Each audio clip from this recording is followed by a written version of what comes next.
Technology related নতুন নতুন update পাওয়ার জন্য চ্যানেলটিকে আজই সাবস্ক্রাইব করে রাখুন। জাপান লঞ্চ করতে চলেছে এক আশ্চর্য ধরনের এআই রোবট। এই রোবটের মধ্যে রয়েছে 8খানা সেন্সর। এই রোবটটি মানুষের চেয়েও বেশি বিভিন্ন ধরনের কাজ করতে পারে। এছাড়াও এই রোবটটি কাগজে পেন দিয়ে লিখতেও যথেষ্ট সক্ষম।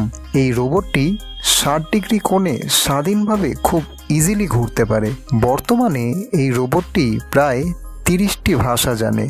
এছাড়াও এই রোবটটি যখন লঞ্চ হবে সেই মুহূর্তের জন্য এই রোবটটির মধ্যে এখনও বিভিন্ন ভাষা ইনস্টল করা হচ্ছে। এছাড়াও রোবটটি হ্যান্ডশেক করা, নাচ করা, মুখের বিভিন্ন অঙ্গভঙ্গি করা, এসব সব কিছুই করতে পারে। রোবটটির মধ্যে রয়েছে 8GB র্যাম। এছাড়াও রয়েছে ইন্টেল এক্সানের লেটেস্ট প্রসেসর। রোবটটির হাইট প্রায় 45 ইঞ্চি এবং এর ওজন 30 কিলোগ্রাম। রোবটটির প্রোগ্রামিং ভাষা হলো পাইথনের। রোবটটির নাম হলো জিগানা। 2028 সালে এই রোবটটি সর্বপ্রথম জাপানে লঞ্চ করবে।